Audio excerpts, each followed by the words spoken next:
Welcome to Warehouse Women, a podcast where we talk about commercial real estate, building businesses, and passive income, but most importantly, turning barriers into strengths. Hey friend, everyone wants to get into real estate right now. I've never seen the meetups so packed with new people. It's the new hot thing to do, but what no one ever tells you is that there are 3 ways to get into real estate. The first, which is the mistake that most people make, is creating a real estate related job for yourself. The second, which not everyone really has the time or desire to do, is building a real estate business.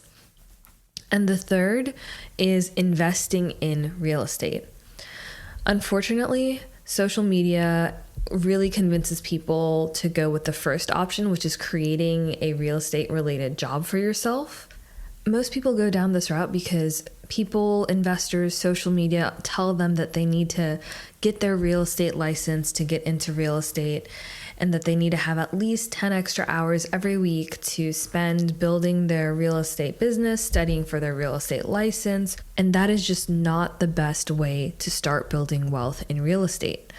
The best way is to actually be involved in real estate through either building a real estate business or investing in real estate. Now, you can have a real estate brokerage firm, you can have a construction company, but these are all services that serve real estate investors.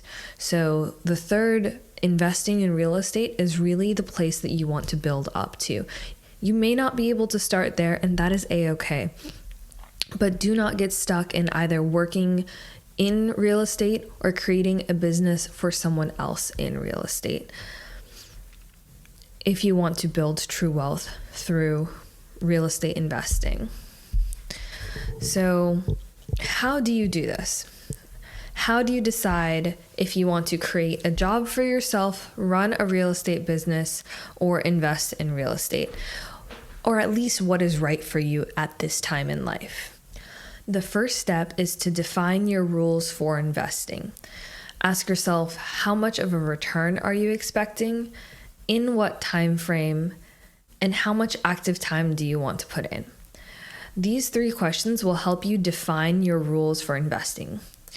For example, when I'm investing, I'd prefer to invest in a fund or a syndication where I expect a 6% preferred return with a cumulative return of 120% in 5 to 7 years.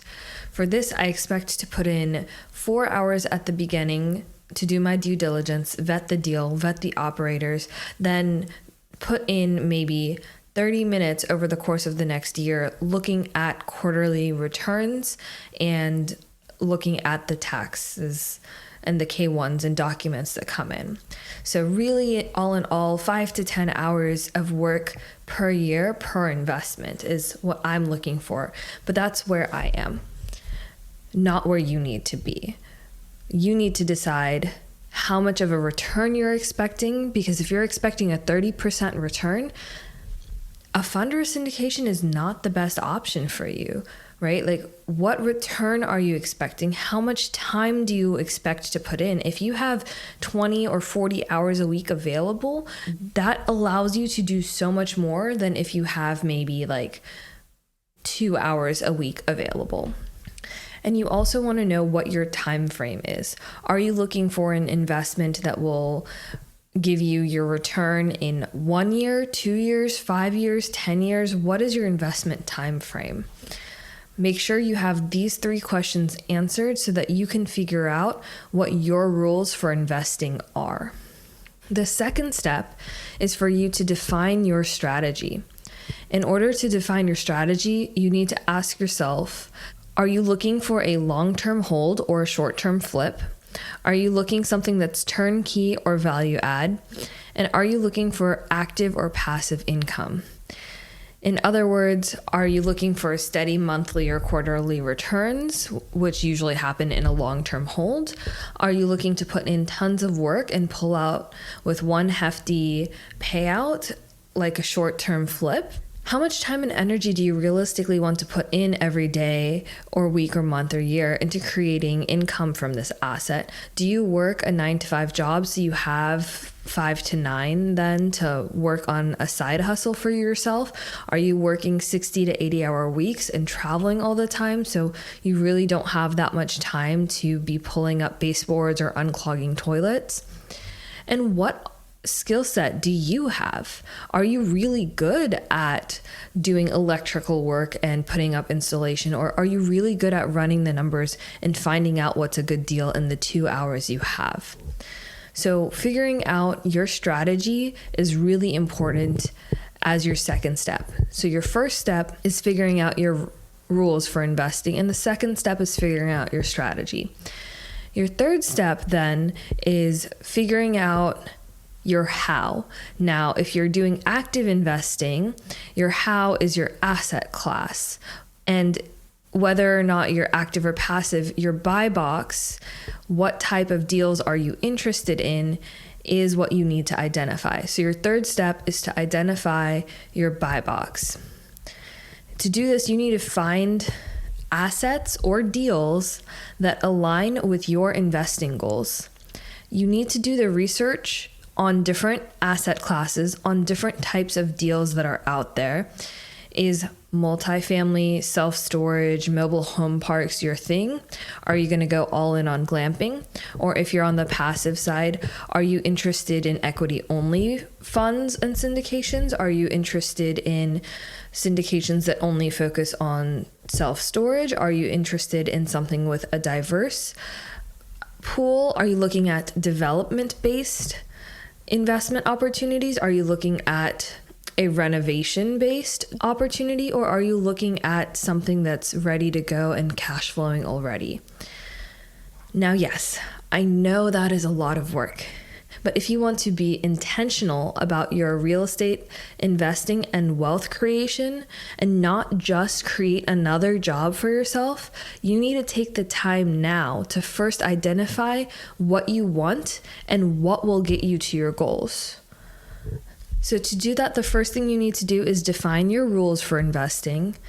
The second thing you need to do is define your strategy. And the third thing you need to do is figure out your buy box. Whether that's an active buy box or a passive buy box, that is up to you. You need to figure that out through your investing rules and strategy. So the third one can kind of split into two different groups, but it's all based on the first two. Now that you have your investing rules, your investing strategy, and your buy box, how do you know what to invest in? The most important question you need to ask yourself before you invest in real estate is how much time, money, and risk do I want to put into my investment? Based on the time, money, risk ratio, you will lean towards either active or passive investing.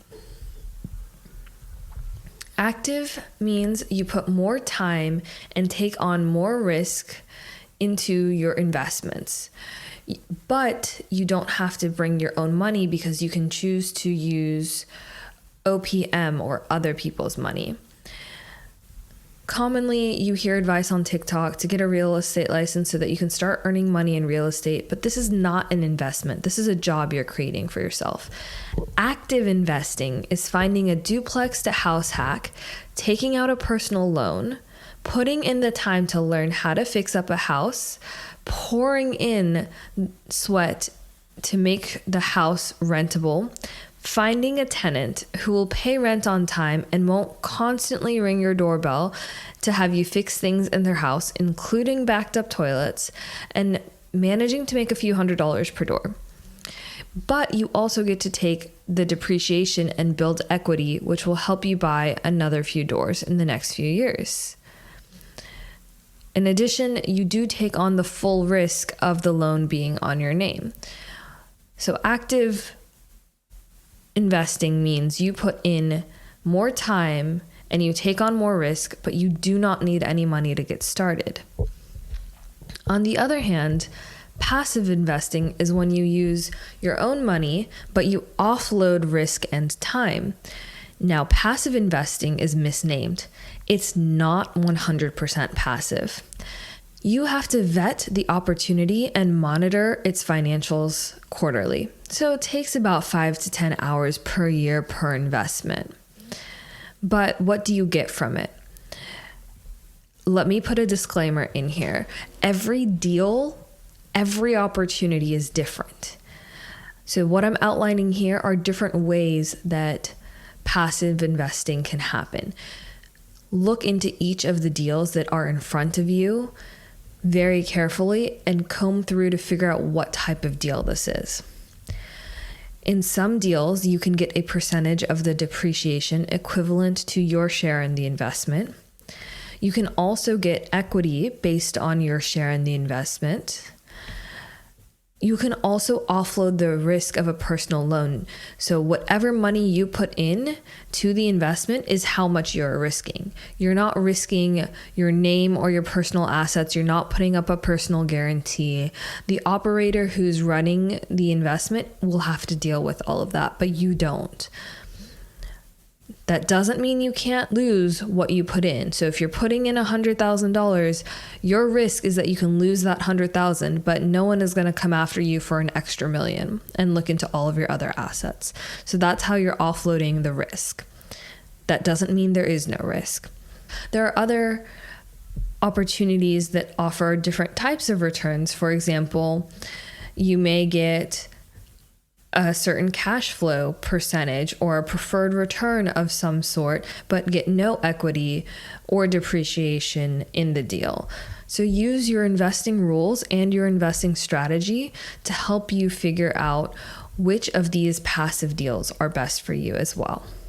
Again, I know a lot of this is hard work, takes a lot of time and introspection to really figure out what it is that you want from your wealth building, but doing this preliminary work, making sure you know the answers to these questions before you put any money into a deal or before you take on the commitment of doing a deal will really make sure that you are building wealth in the fastest way possible because it's aligned with your end goals. And I want to see you succeed. If you found this episode useful, please leave us a review, and I'll see you next week.